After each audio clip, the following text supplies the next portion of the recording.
Oh, dikasih kuncinya, woy. Ini dekat dia. Enggak. Sabar lah, cepet.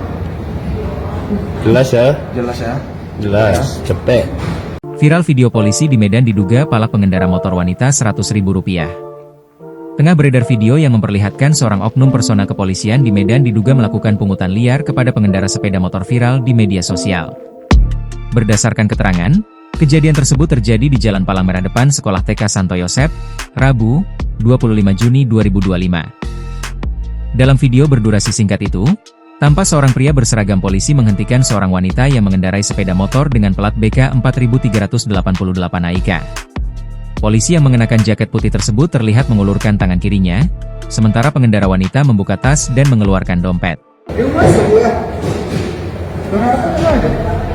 Oh, dikasih kuncinya, woy. Ini dekat dia. Enggak. Sabar lah, cepet. Jelas ya? Jelas ya. Jelas. Cepet. Tuh, tandai. Jelas. Ia kemudian memberikan selembar uang Rp100.000 ke polisi tersebut.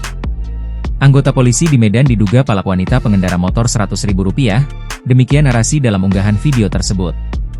Diketahui, motor yang dikendarai polisi itu berplat BK 6223 AEH. Kasat Lantas Polrestabes Medan AKBP Imade Parwita membenarkan adanya kejadian itu dan mengatakan oknum personel tersebut sedang diperiksa oleh Propam.